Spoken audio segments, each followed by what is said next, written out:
Hello friends. आज हम BPSC TRE 3.0 exam 2024 में जो होने वाला है उससे भूगोल सेक्शन से मोस्ट लगभग 22 क्वेश्चंस लेकर मैं आया हूँ। और ये बिहार बोर्ड में जो भी बुक चलाई जा रही है उसी पर आधारित मेरे पास ये क्वेश्चंस हैं। तो आने वाले एग्ज़ाम में जो भी आपका टीचर्स के एग्ज़ाम होने वाले हैं उसमें काफ़ी आपको बेनिफिट मिलने वाले हैं। तो चलिए शुरू करते हैं। सबसे पहला क्वेश्चन है, चैप्टर का नाम है अध्याय 1 संसाधन विकास और उपयोग। ठीक है, पहला क्वेश्चन है, मानव सबसे बड़ा संसाधन है क्योंकि।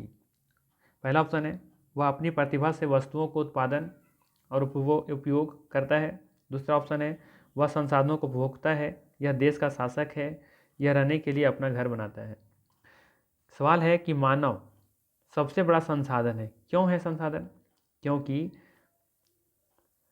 वह अपनी प्रतिभा से वस्तुओं का उत्पादन और उपयोग करता है।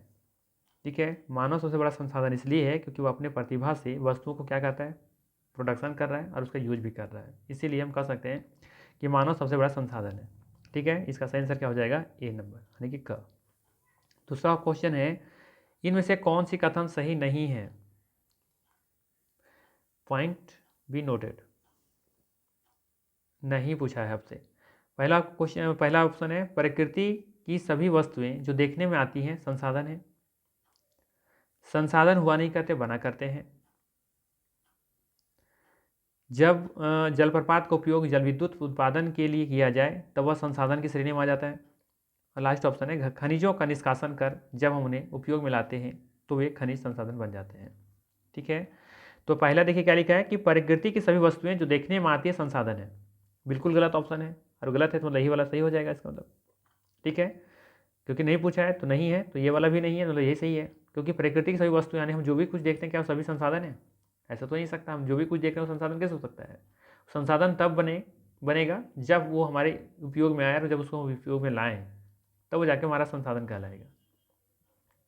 ख नंबर कह रहा था कि संसाधन हुआ नहीं करते, बना करते। बिल्कुल सही है। संसाधन कुछ भी नहीं है आपके लिए अगल बगल में जो भी आपकी ज़रूरत की चीज़ें हैं। जैसे जंगल में फल लगा हुआ है, तो फल तो लगा हुआ है, क्या संसाधन है? नहीं। जब तक उसको तोड़ कर नहीं लाएंगे, जब तक उपयोग नहीं करेंगे, तब तक संसाधन हो नहीं सकता।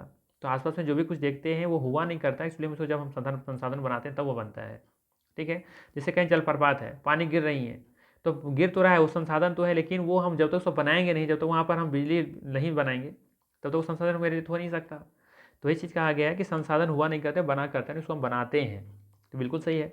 जब जलप्रपात का उपयोग जल विद्युत उत्पादन के लिए किया जाए तब वह संसाधन श्रेणी में आ जाता है। जैसे भी हमने एग्जाम्पल दिया खा नंबर वाला में, तो ये भी बिल्कुल सही है।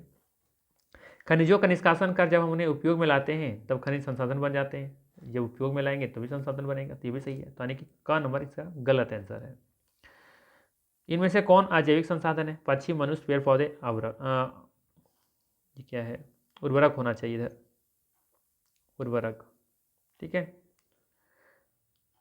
तो यहाँ पे क्या हो जाएगा? जैविक और अजैविक में क्या अंतर है? जिसमें जान हो जिसमें जैविक कहेंगे, और जिसमें जान नहीं है नॉन लिविंग थिंगों को हम लोग अजैविक कह सकते हैं। तो इसमें से पक्षी में जान है, मनुष्य में भी है, पेड़ पौधे में भी। तो उर्वरक क्या हो जाएगा इसका सही आंसर?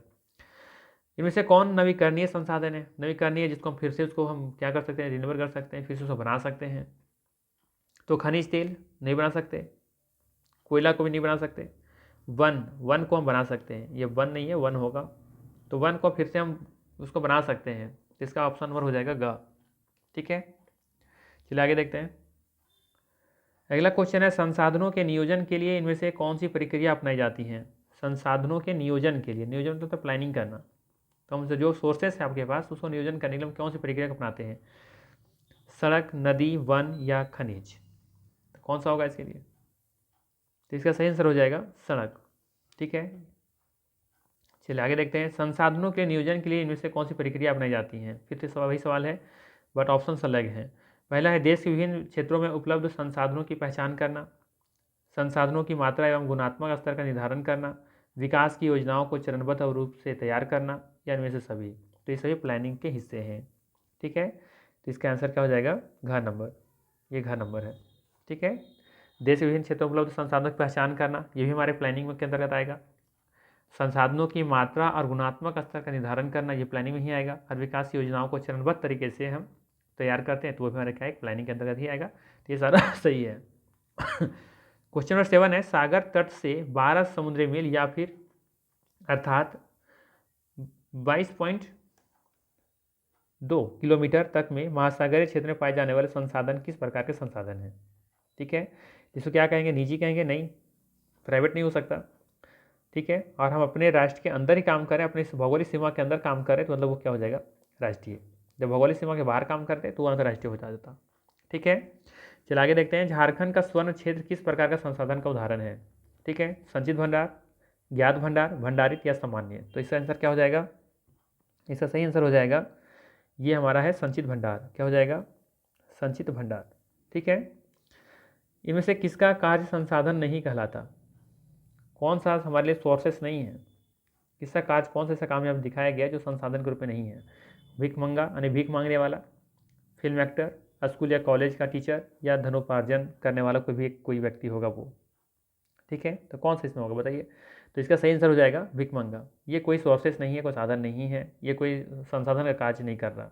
ठीक, इनमें से कौन नवीकरणीय संसाधन है, मछलियाँ, नदियाँ, वन्यजीव या इनमें से सभी। तो इनमें से क्या हो जाएगा, सभी। सभी नवीकरणीय है, इसको फिर से आगे हम लोग क्या कर सकते हैं, जीवों को बढ़ा सकते हैं। ठीक है, चलिए आगे देखते हैं, अध्याय 2 है भूमि और मृदा संसाधन। क्वेश्चन 11 है, इसी का आगे कंटिन्यू है। भारत में कितनी भूमि पर कृषि की जाती है, भारत में कितनी भूमि पर कृषि की जाती है। इसका सही आंसर क्या होगा, 37%। कितना हो जाएगा, 37%। 37% पर भारत में भूमि पर कृषि की जाती है। ठीक है, चलिए 12 नंबर क्वेश्चन है, भूमि द्वारा रोकने का क्या उपाय किया जा सकता है। तो क्वेश्चन यहाँ भी थोड़ा सा भूमि ह्रास होगा, यहाँ पे ह्रास रोकने के लिए। ठीक है, भूमि ह्रास रोकने का क्या उपाय किया जा सकता है। तो उपजाऊ भूमि पर कल कारखाने ना खड़ा करना, ना खड़े करना। उपजाऊ भूमि पर कल कारखाने ना खड़ा करना, तो ये बिल्कुल सही है। जलमग्न भूमि का उद्धार करना, ये भी सही है। पहाड़ी भागों में सीढ़ीनुमा खेत बनाना, तो ये भी सही है। तो इसका ऑप्शन हो जाएगा डी ऑप्शन। ठीक है, भूमि ह्रास मतलब होता है कि भूमि का जो उपजाऊ मिट्टी है उसको हम क्या कर रहे हैं, उसको बचा रहे हैं। ठीक है, ह्रास मतलब होता है कम हो जाना, जो उपजाऊ मिट्टी है, जो उर्वरक शक्ति है वो कम होना ही क्या है, भूमि का ह्रास है। ठीक है, चलिए 13 नंबर क्वेश्चन है, रवेदार और रूपांतरित चट्टानों को टूटने से किस प्रकार की मिट्टी बनती है। ठीक है, सवाल ये है कि रवेदार और रूपांतरित चट्टानों के टूटने से किस प्रकार की मिट्टी का निर्माण होती है। ठीक है, तो इसका सही आंसर क्या हो जाएगा, इसका हो जाएगा लाल मिट्टी। क्या हो जाएगा, लाल मिट्टी, ऑप्शन नंबर घ। ठीक है, चलिए 14 नंबर है, किस मिट्टी के लोहे के ऑक्साइड मिला करते हैं। तो लाल मिट्टी जहाँ पे दिखे आपको, है ना, लौह का ऑक्साइड दिखे और आपको दिखे लाल मिट्टी, तो समझिएगा वो उसमें आयरन है, फेरस है। इसका सही ऑप्शन हो जाएगा का नंबर। भूमि और मिट्टी का कटाव कैसे रोका जा सकता है, फसल चक्र अपनाकर। ठीक है, पशुओं की चराई पर नियंत्रण करके, अत्यधिक चराई कर देंगे हम तो भी क्या हो जाएगा, वहाँ पर मिट्टी का कटाव हो सकता है। वनों को अंधाधुंध कटाई पर रोक लगा करके, ये भी सही है। तो ऑप्शन नंबर हो जाएगा डी। ठीक है, विश्व में कृषि कार्य के लिए कितनी भूमि उपलब्ध है, उसमें से भारत का हिस्सा कितना प्रतिशत है। मतलब है कि अगर ये पूरा पृथ्वी है, ये पूरा विश्व है, तो इसमें जितना भी परसेंट में कृषि की जाती है उसमें से भारत का हिस्सा कितना है, ये आपसे पूछा गया है। ठीक है, तो इसका आंसर क्या होगा, इसका सही आंसर हो जाएगा आपका लगभग 12%, मतलब कि 11.9%। ठीक है, लगभग आप याद रखिएगा 12% के आसपास हमारा कृषि भूमि उपलब्ध है। ठीक है, बिहार में प्रायः कैसी मिट्टी पाई जाती है, तो हमेशा याद रखिएगा यहाँ पर जलोढ़ मिट्टी पाई जाती है। कैसी मिट्टी पाई जाती है, जलोढ़ मिट्टी। और भारत में सबसे ज़्यादा जो मिट्टी है वो जलोढ़ मिट्टी ही पाई जाती है। लेटेराइट मिट्टी आपको देखने को कहाँ मिलेगा, तो आपको देखने को मिलेगा इधर पश्चिमी तट के किनारे किनारे देखने को मिलेगा। ठीक है, काली मिट्टी मालवा का पठार और उसी के बीच में जो प्रायद्वीपीय पठार के लगभग बीच में इस मिट्टी आपको देखने को मिलेगा। ठीक है, लाल मिट्टी झारखंड में आपको देखने को मिल जाएगा। भारत के किस क्षेत्र में मरुस्थलीय मिट्टी पाई जाती है, तो मरुस्थलीय मिट्टी कहाँ देखने को मिलेगा, तो कहीं ना कहीं अगर ये मेरा भारत है, ये हमारा सेंटर है, तो आपको देखने को मिलेगा कहाँ, राजस्थान के आसपास। तो यहाँ पे देखिए ऊपर में है उत्तर, इधर क्या हो जाएगा हमारा, इधर हो जाएगा सॉरी पश्चिम। तो उत्तर पश्चिम कहाँ है, तो भारत के पश्चिमी शुष्क भाग में एक ऑप्शन ये दिख रहा है आपका। वैसे दक्षिण भारत में नीलगिरी तो होगा नहीं, झारखंड में तो होगा नहीं। अब पूर्वोत्तर भारत में, पूर्वोत्तर मतलब होता है ये इधर पूरा, इधर उत्तर, सॉरी इधर ये पूरा, इधर ये उत्तर, तो ये जगह बोल रहे थे, यहाँ तो नहीं है, ये तो यहाँ है, इसका मतलब हाँ ऑप्शन हो जाएगा। इनमें से कौन लाल मिट्टी का क्षेत्र है? पंजाब का मैदान, छोटा नागपुर का पठार, तो देखिए आ गया छोटा नागपुर पठार जो झारखंड में ही अवस्थित है, जिसका ऑप्शन नंबर खा हो जाएगा। कृषि कार्य के लिए भारत को कौन सी मिट्टी सबसे अधिक महत्वपूर्ण है? तो ये हो जाएगा जलोढ़ मिट्टी। ठीक है, जलोढ़ मिट्टी कृषि कार्य के लिए अत्यधिक क्या होती है, उपयोगी होती है, सबसे अधिक महत्वपूर्ण होता है। ठीक है, चलिए आगे देखते हैं। 21 नंबर क्वेश्चन है, इनमें कौन सी मिट्टी पौधे के लिए सबसे अधिक उपयुक्त है? मोटे कणों वाली मिट्टी, मोटे कण वाली नहीं, ज़्यादा मोटा कण भी होगा तो दिक्कत होगा, क्योंकि फिर वो पानी ऑब्जर्व नहीं कर पाएगी। सबसे महीन कणों वाली चिकनी मिट्टी, ये में भी हो सकता है। फिर आगे है दोमट अर्थात मध्यम आकार की कणों वाली मिट्टी, तो ये यही सही लग रहा है। ठीक है, मध्यम आकार का जो कण वाली जो मिट्टी होती है वो पौधों के लिए क्या होता है, सबसे उपयुक्त होता है। ठीक है, तो ये सही इसका आंसर है। चलिए आज का लास्ट क्वेश्चन है, इनमें कौन कारक मृदा निर्माण में सहायक है? स्थानीय जलवायु, पूर्ववर्ती चट्टानें, वनस्पतियाँ और जीव। तो हम जानते हैं कि जो मृदा निर्माण में सभी स्थानीय जलवायु भी का इसका भी सहायक होता है, पूर्ववर्ती चट्टानें भी होती हैं और वनस्पतियाँ जीव भी हैं, तो इसका मतलब है कि ऑप्शन नंबर घ इसका सही आंसर है। ठीक है, बाकी इसमें जितने भी क्लास 10 था, ये क्लास 10 का जो बिहार बोर्ड में जो भी बुक चलाई जा रही है उसमें जो क्लास 10 का बुक है उसमें से ये पहला और दूसरा चैप्टर था। बाकी जो चैप्टर बच रहे हैं, जो अध्याय बच रहे हैं, उसको हम नेक्स्ट वीडियो में लेकर के आएंगे।